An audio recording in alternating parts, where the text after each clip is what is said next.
বড় লোকেরা যারা খাইবে গাড়ি নিবে তারা যত টাকাও খাইতে পারবে, সে শক্তি তাদের আছে, এই কিয়ামতের আগ পর্যন্ত থাকতে পারবে। আর একটু কমলে আর একটু লেগে গরিব মানুষ বাঁচতে পারে। কিছু কিছু জিনিসের দাম বাড়ছে, কিছু কিছু সমান আছে, যেটা সাপ্লাই বেশি সেটা একটু কম আছে, তবে রোজার আগে আর একটু কম ছিল। ওই ভেন্ডি, উস্তা, তারপরে ওই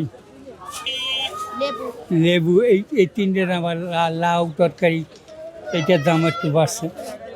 যদি কিছু সহযোগিতা সরকারটা নির্দেশ দিকে যে এই মূল্যে তাদের কাছে নিবা সমস্ত ইতে, তাহলে তাদের জন্য একটা আলাদা। বড় লোকেরা যারা খাইবে গাড়ি নিবে তারা যত টাকাও খাইতে পারবে, সে শক্তি তাদের আছে, এই কিয়ামতের আগ পর্যন্ত থাকতে পারবে।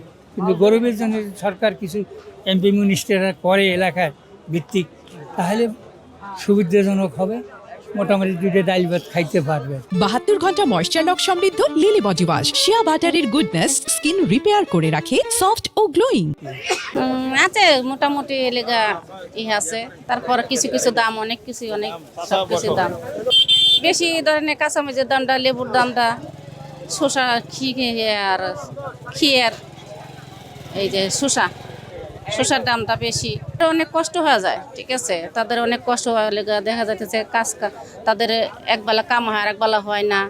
আরেকটু কমানোর লেগা যত সম্ভব আরেকটু কমানোর উচিত, যাতে গরিব মানুষের লেগা চলে খাইতে পারে, বাঁচতে পারে। আরেকটু কমলে আরেকটু লেগে গরিব মানুষ বাঁচতে পারে। সরকারের কাছে প্রত্যাশা করতেছে আর একটু কম দামে সবাই যাতে কিনতে পারে।